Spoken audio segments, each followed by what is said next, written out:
Hi everyone, today I'm going to talk about the books that I read in December, so in no particular order. I'm just going to crack on with them. The first one is Behind Closed Doors by Michael Streeter. I won't say too much about this because I didn't actually finish it. It was one of the only books that I've read this year that I didn't finish. It was just one of those things we didn't get on. Second, I read Getting Rid of Matthew by Jane Fallon.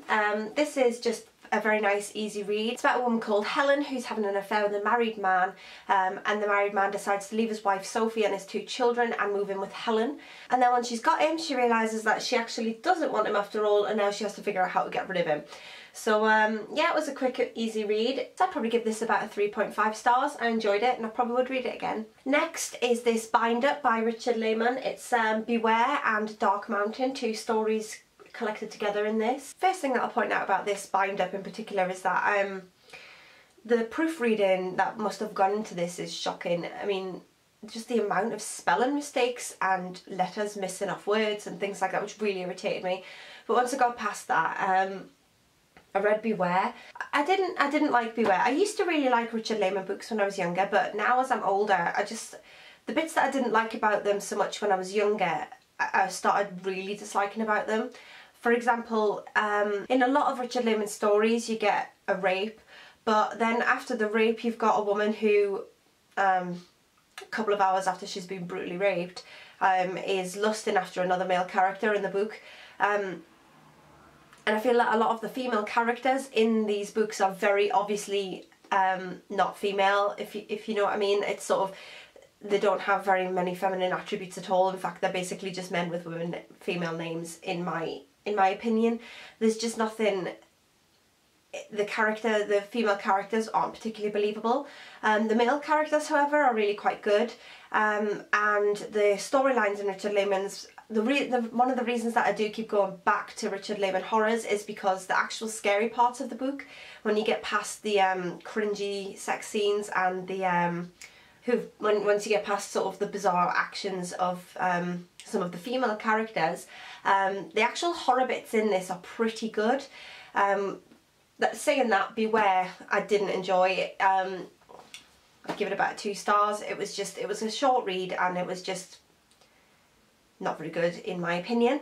But Dark Mountain, once you get past all of the problem points in it and focus solely on the actual horror that's going on in it, it was pretty good. I would give it a good solid 4 for the horror. So Beware is about some sort of murder start happening in a town, and a woman is shock horror brutally raped in her house, but she can't see the person that does it, and there's a lot of witchcraft involved, and yeah, that's Beware. And Dark Mountain is, again, it's got a witchcraft theme. There's a witch and a son live in the middle of the mountains, in the middle of nowhere, and 2 separate families go camping in that woods, and the son of the witch has got a bizarre sort of bloodlust. Beware, I would probably give a miss, but Dark Mountain, if you can get past the problems with it, then the actual horror is pretty good. Next I read The Black Spider by Jeremiah Gotthelf, and it's translated by Susan Bernofsky.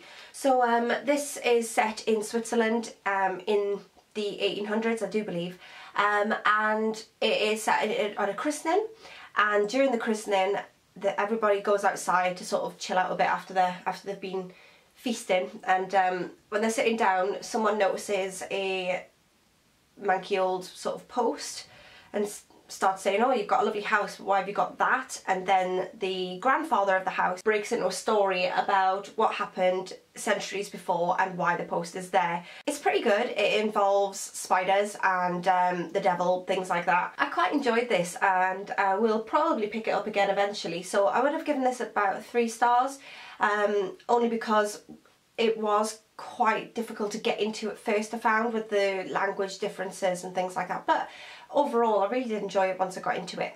And the last book that I read this month was The Grown Up by Gillian Flynn. This is a very short story by Gillian Flynn. It is only, let's see, where is it? It's only 67 pages long, so I read it in one sitting. Obviously it's really, really small. But I found it really good. I was wondering how a story would be able to pan out from start to finish in 67 pages, but it did, and I found it really entertaining. I do think that this would make a really good longer novel if you'd panned out some of the ideas, but overall I really enjoyed it and I'd give this a 4 out of 5. So that's my December wrap up, and I hope you enjoyed watching this. Thank you. Bye!